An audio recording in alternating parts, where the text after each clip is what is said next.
you put $1 million in land and it becomes two and then it becomes four when you die. Nobody pays tax on that, and your family inherits the cash flow. So for me, that's how I'm leaving a legacy. I'm not like, let's fly around the world, let's go on cruises, let's go to the beach. I love working. And so that's not my why. My why is to be able to know that when I'm gone, everybody is taken care of. Welcome to the Power of Passive Income and How to Retire Rich with your host, Vijay Patel. Get your financial advice straight from the experts and learn how to take your first steps towards financial freedom. If you're ready to retire rich, then listen up. Let's talk about, the topic of the show is power of passive income and financial freedom. So what it means to you, and like how many ways, like the ways it has helped you in terms of, living your life, right? So let's talk about that. Yeah, so it again, it's different to everybody else, right? And so I probably might have still been working if COVID didn't happen and iFLY let me go, because I loved doing what I did. And I wasn't like, I've got to do this full time, because I was still pretty successful being able to do it. But again, I want to make sure I talk about, when you do have a sponsor, make sure somebody on the team is full-time doing this. This is their business. This is their job. So it was really important to get that. But what it does is it just gives you the flexibility. And then for me, my ultimate goal is creating wealth for my family. So I have this strange plan. Everybody thinks I'm crazy. So I want to do a bunch of real estate investments. I want to start condensing them into one deal so that I own a majority of a deal. I want to 1031 exchange and become a landlord just owning the dirt. So I want to be Walgreens, Starbucks landlord. Again, the lowest risk, therefore the lowest reward, but when you 1031 into it, you pay no tax. Then I own that and I die, and my family inherits at a step up value. So just think, again, I'm not a filthy rich guy, but you put $1 million in land and it becomes two and then it becomes four when you die. Nobody pays tax on that, and your family inherits the cash flow. So for me, that's how I'm leaving a legacy. I'm not like, let's fly around the world, let's go on cruises, let's go to the beach. I love working. And so that's not my why. My why is to be able to know that when I'm gone, everybody is taken care of.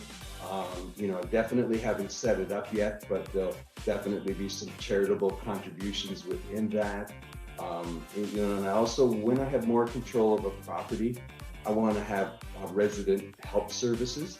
I've got some friends that have some properties, and they are in an area where English isn't the first language, and they have English as the second language programs for the parents and the children. So it was just important to them because they were also immigrants and English wasn't their first language. And so I haven't quite found my why there yet, but I'm keep looking for it. And that was a beautiful why, right?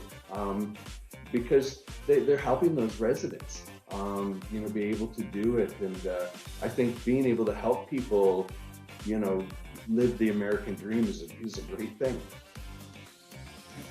I think that's one thing I learned, like when I was like making my transition, is even in real estate, there's so many vehicles, like it's very hard to, comprehend everything, in one day.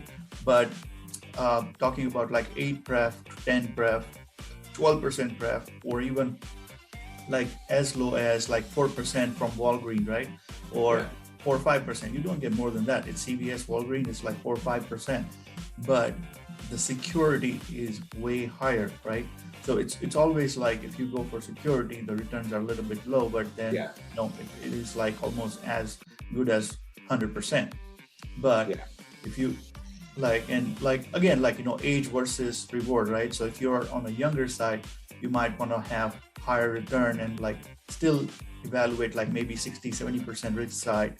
And then as you grow, and get older, like 50s, 60s, then you want to diversify into something that is 80-90% secured.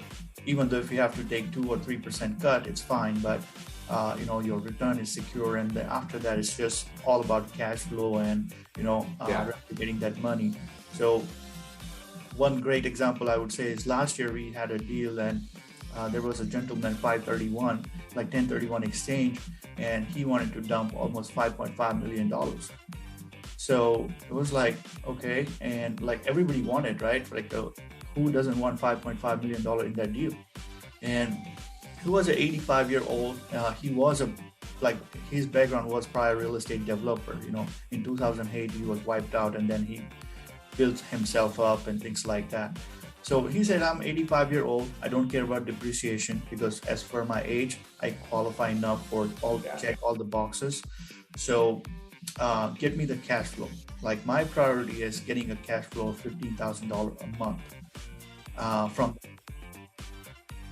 as long as that happens, you got my money. So we structure a deal in a way that, okay, he doesn't want, to be tick structure, or he doesn't want to be part of the deal, but what he really wants is a cash flow starting from day one.